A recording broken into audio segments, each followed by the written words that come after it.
Hey everybody, Rob Veno here, WagerTalk.com, WagerTalk TV, here on Thursday with a couple of college football games that we're going to preview this week. But the first is going to be Baylor at SMU. These two teams, both different results last week. We'll see what they're going to do this week. Think we have a good angle on this one. But first, want to let everybody know that Wager Talk has a special for the opening of NFL football. You can kick off your football season with 7 days worth of winning action at just $11 a day, reduced price here. You can start the football season in style, 7-day all access pass, just $77. Regularly $99, just $11 a day for a 7-day all access pass. All access meaning you'll get coverage of every single sport I release. You'll get the college football, the NFL, Canadian Football League, WNBA, Major League Baseball. Everything's included, including 5% play. 7 full days worth of action. Offer expires September 9th. So you got time to get in here. And today, good day to start it up because we got a big weekend ahead of us. So once again, 7-day all access pass reduced now down to just $11 a day. Pick up yours at WagerTalk.com. Let's get a look here at Baylor versus SMU.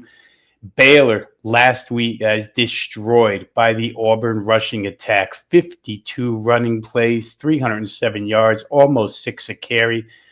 And mostly Baylor was hurt by the quarterback, Jackson Arnold, in the run game. Jackson Arnold, 16 carries, 151 yards, 8.6 per carry. 24 and 27-yard TD runs.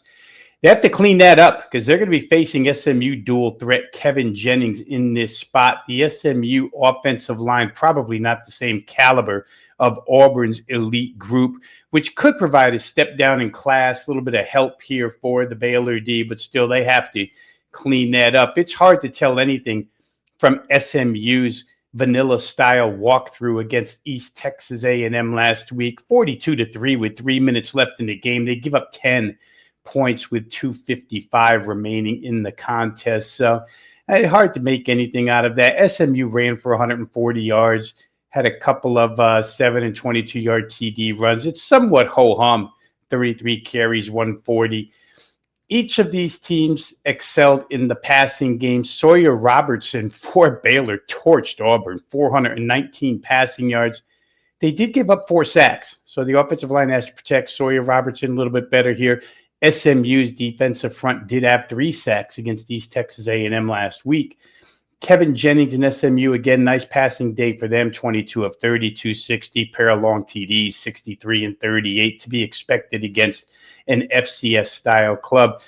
He analyzed SMU's entire game, though, against that bottom feeder. It's tough to do because, again, they may have been close to the vest, but they had 11 offensive possessions in that game. 7 of those 11 resulted in 3 punts, 4 turnovers, 2 fumbles, and interception, a turnover on down. So having 7 of your 11 possessions be non-productive is not good against East Texas A&M. They scored only 14 points on their first 8 possessions against this team. One of their touchdowns was a 95-yard, set up by a 95-yard interception return that was brought back all the way to the 8-yard line. So again, SMU, not sure what to make of them after that first game. Baylor's performance looks a little bit better. It was against an SEC top-tier team. It was a close game. SMU's, they were favored by 50.5 and put up those kind of numbers, so not really good. You can't judge them with 100% certainty in this one. But even if they were just going through the motions, that's well below expectations in that particular game.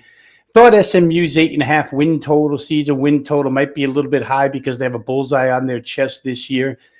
Maybe that's going to be the case. We'll see. The ultimate key here is that Auburn has a top 5 set of wide receivers, Cam Coleman, Eric Singleton Jr., and they never got on track against Baylor. But Auburn was able to resort to the ground game behind that big offensive line. I don't know that SMU can do the same.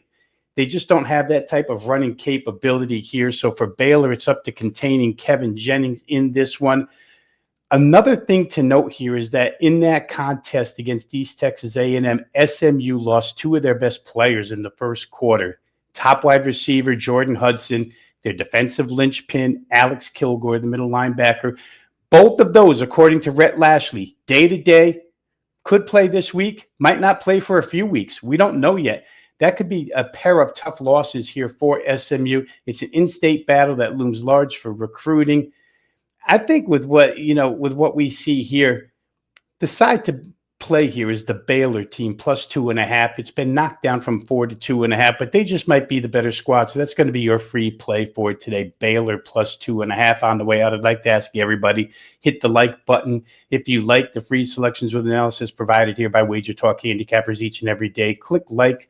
Click subscribe, join the 213 plus thousand people who have already subscribed to WagerTalk TV. If you have a comment on the Baylor SMU game or any college football game this weekend, go ahead and drop it in the comments section. I try to get to them as quickly as possible.